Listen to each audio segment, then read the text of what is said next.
The Chicago mob was born out of the Levee, one of the city's first red light districts. Officially, the area had at least 50,000 prostitutes at a time when Chicago, citywide, had 81,000 known prostitutes and 52,000 known procurers.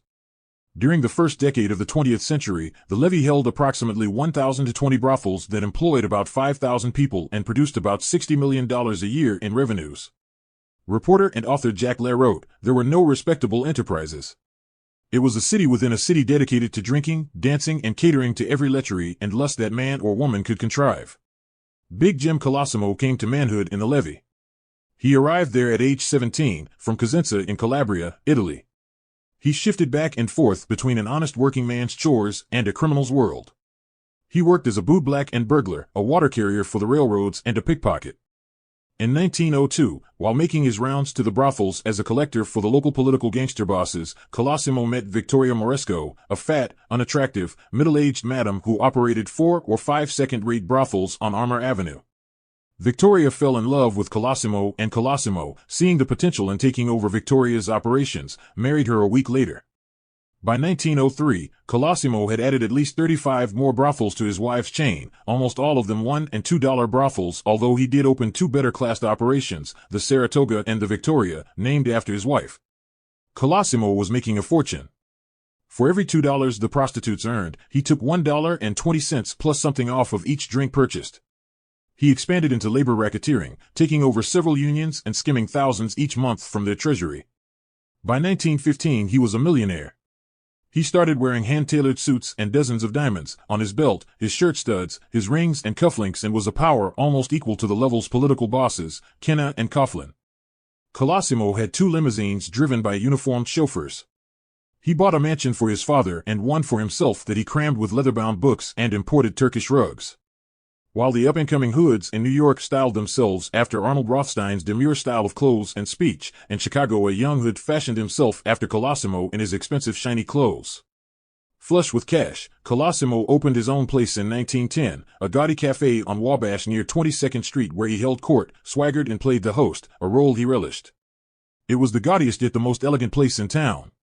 It had a mahogany and glass bar, the dining room had green velvet wallpaper and trim gilded ceiling in sky blue with solid gold chandeliers over the dance hall floor which raised and lowered by a hidden hydraulic lift.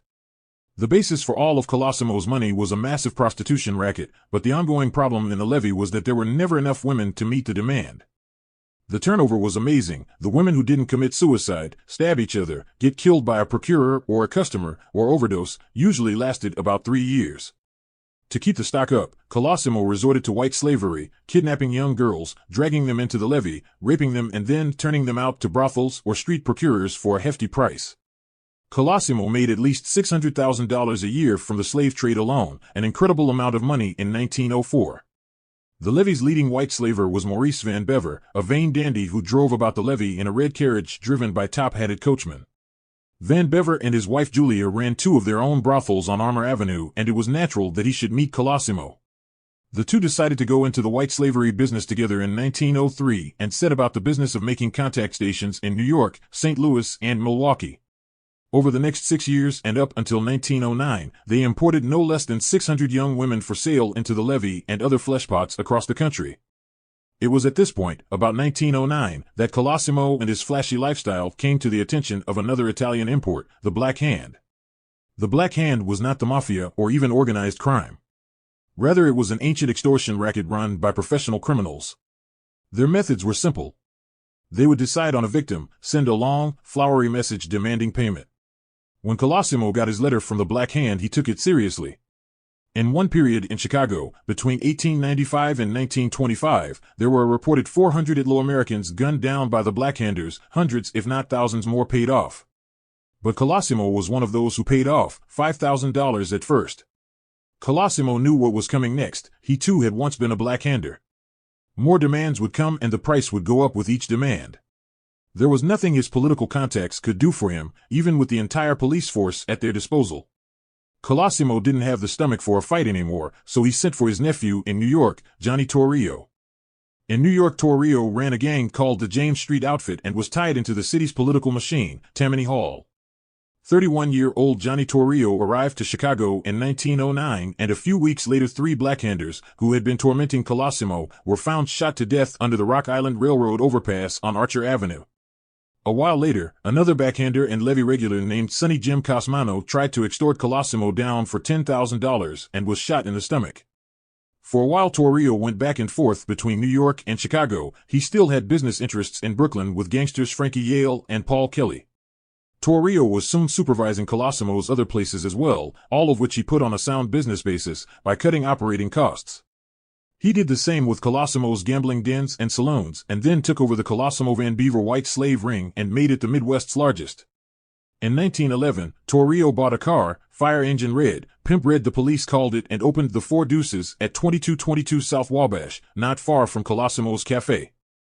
The Four Deuces far and away different from Colosimo's Cafe, rather it was a rundown building with a cheap plywood bar and a brothel upstairs. Torio's office was in the back of the tavern, a simple desk drowned in the paper of all of Colosimo's various enterprises. In 1912, Torio married Anna Jacobs. They lived in a large leased apartment on the south side. Torio's private life was lived miles and worlds away from the levee, from the prostitutes he ordered beaten into submission, the drunks he had rolled, the loan sharking victims he ordered beaten close to death, or the blackhanders he had gunned down.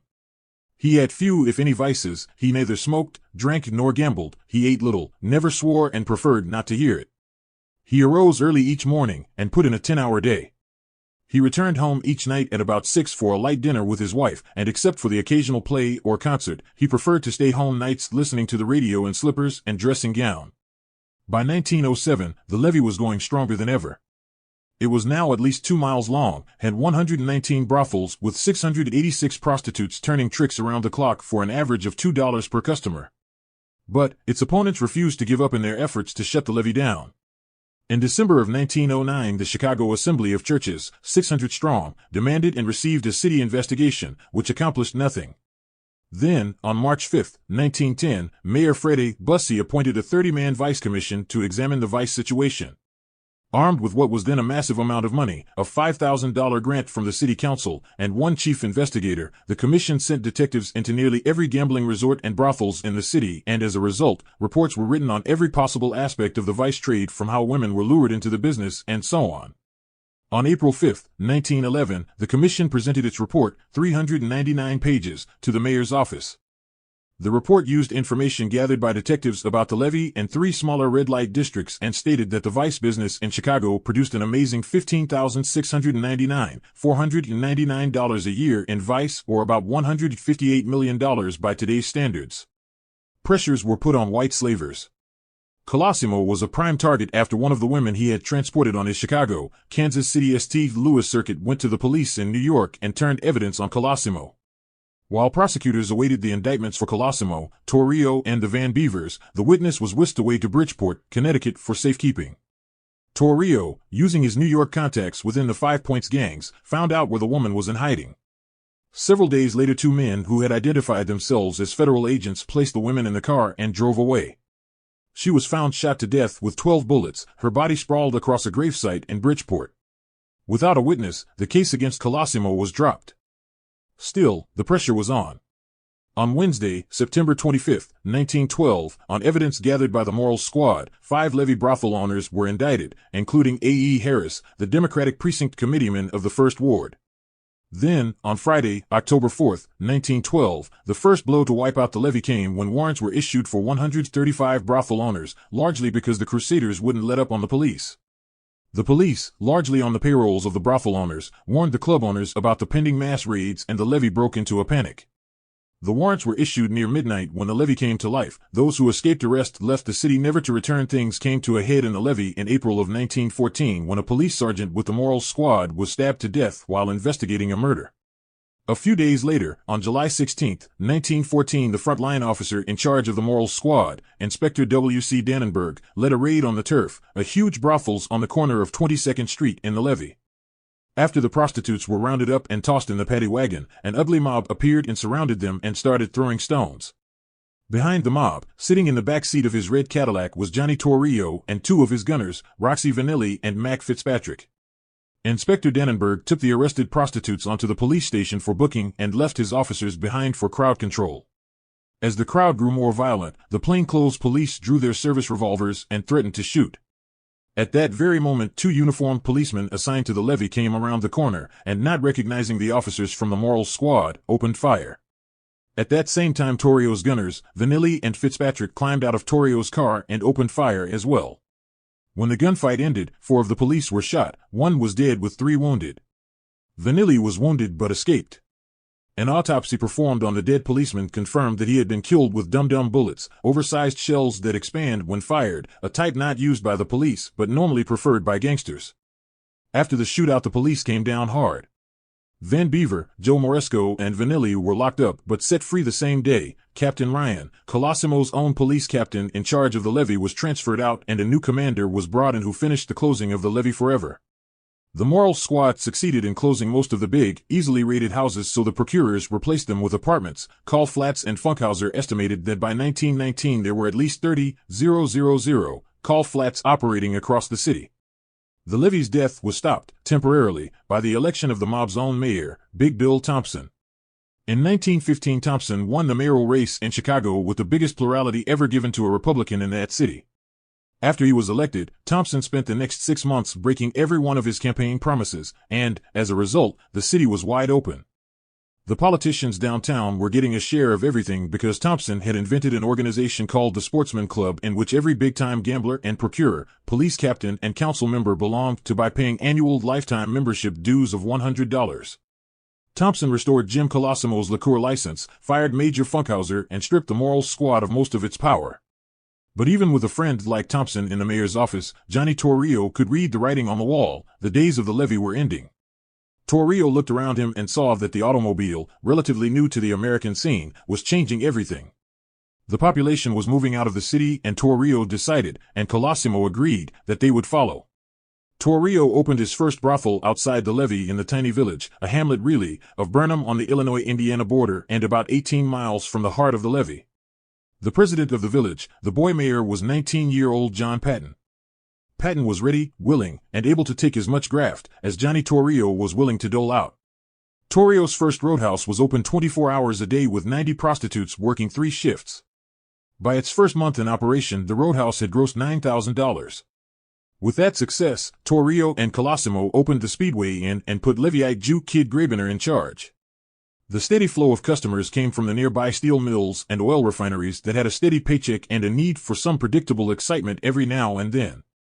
Torio was smart enough to ensure that none of his growing number of suburban roadhouses stood more than a few feet from the Indiana line in the event of a raid by the county or state police.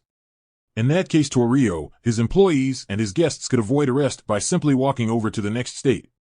As an added precaution, Torio set up an unbeatable alarm system for each of his brothel. He paid gas station owners and fruit stand peddlers that dotted the roads out to his places. If a raid was on the way, they called Torio, who sounded a general buzzer alarm inside each of his brothels, and the places were emptied. Torio was so proud of his system that he held drills to make sure everyone understood their duties. Torio allowed the boy mayor to stay in office, but Johnny Torio ran the village. He and he alone decided who did business there and who didn't. In 1918, Torio got word that one of his own bodyguards had been paid to kill him off. Torio killed him instead, and then he sent for Al Capone, who arrived in Chicago with his wife and newborn child in the winter of 1919 with 2 guns beneath his suit coat. Capone began as a $35 a week bouncer at one of Colosimo's brothels. He was already suspected in the beating death of prostitute in Brooklyn. Torio was growing impatient with Colosimo. He couldn't see the opportunity ahead with prohibition. He was too cautious, and the organization behind Colosimo lacked discipline. Torio saw prohibition coming and saw the money in it. Colosimo was already rich, and he told Torio to stick to the basics, women and gambling.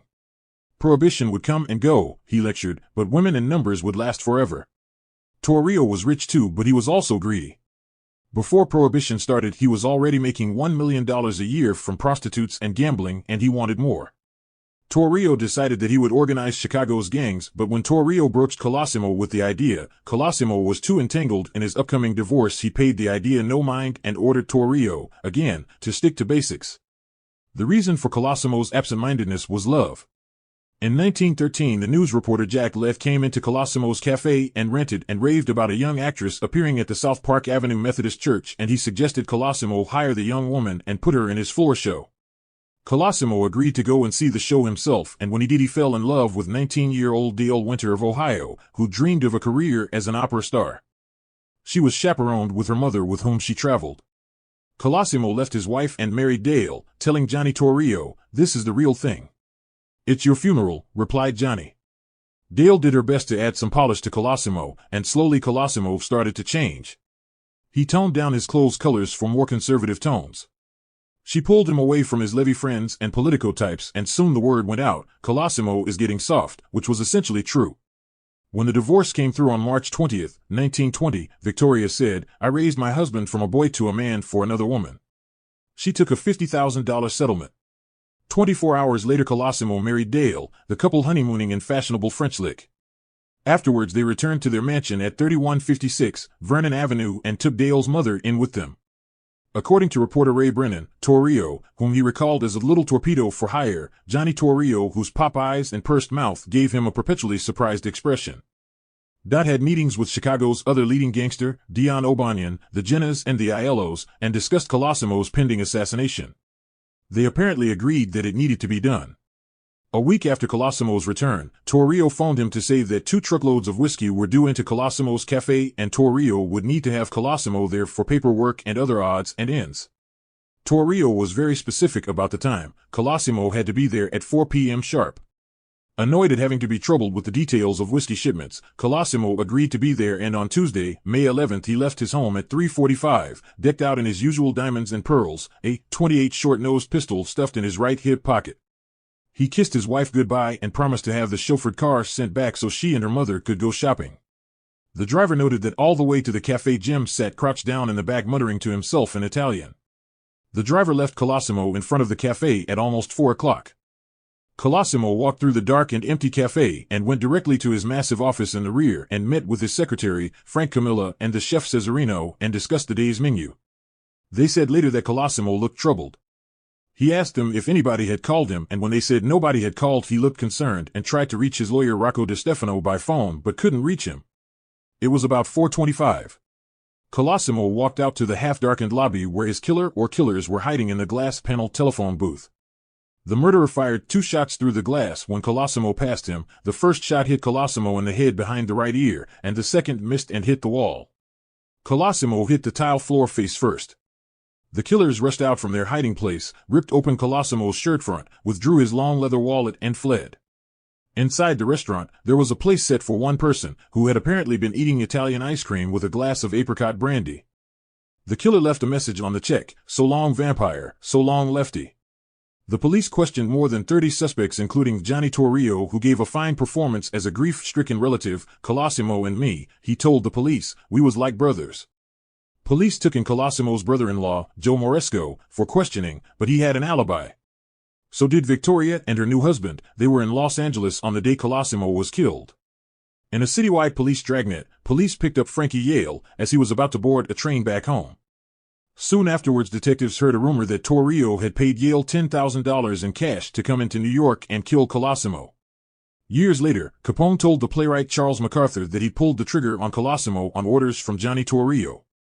But a porter in the cafe said that he had seen a man hiding in the shadows and gave a description, which fit Yale, so the police brought the porter face to face with the gangster, and the porter changed his mind. On May 14, 1920, Chicago witnessed its first of many big-money, lavish gangster burials. Colosimo's bronze coffin, itself worth thousands of dollars, was covered in 1,000 of floral wreaths from everybody who was anybody. 5,000 mourners, 1,000 members of the First Ward Democrats Club, 2 brass bands playing dirges, and 53 pallbearers, actual and honorary, to the cemetery. Among the honorary pallbearers were 9 aldermen, 3 judges, 2 United States congressmen, a state senator, the state Republican leader, and 1 assistant state's attorney from the Cook County State's Attorney's Office. Archbishop George Mundelein refused to allow his priests to bury Colosimo with any rites of the church or lay him to rest in a Catholic cemetery. Dale Colosimo found a sympathetic Presbyterian minister named Pasquale de Carroll to perform the burial rites inside Colosimo's mansion on Vernon Avenue. Capone, still an unknown flesh peddler and hustler and well below Colosimo's station, wasn't invited to the funeral, but showed his grief by observing the old Italian custom of not shaving for 3 days. Colosimo's lawyers could only find $67,500 in cash and bonds and another $8,894 in jewelry in Colosimo's estate. They had expected to find at least $500,000 in cash. Where the rest of Colosimo's fortune went, nobody knows, and nobody ever found out. That secret died with Colosimo. Dale Winters Colosimo lay grief-stricken in her bed for 10 days when word came that she had not been married to Colosimo due to a fine point in Illinois law which required that a couple take 1-year interval between divorce and remarriage. As a result of this oversight, Dale had no legal claim to what was left of Colosimo's estate. However, Colosimo's family did grant her $60,000 in bonds and diamonds and gave another $12,000 to Victoria not to contest the split. The rest went to Colosimo's father Luigi. For a while Dale made a try at running Colosimo's cafe, but she just didn't have the same touch for the business that Colosimo had, so she sold her share to Mike the Greek Potson, who already had an interest in the place anyway. Dale and her mother returned to New York and became a Broadway success. She remarried to an actor in 1924 and was active in the theater throughout the 30s when she retired to San Francisco in the late 1940s. With Colosimo's death, old world crime left Chicago forever. The end of the Mustache Pete's, the old bosses who confined their activities to the boundaries of their neighborhoods, was drawing to a close. By 1933, they would all be gone, killed, or incorporated into the Chicago mob.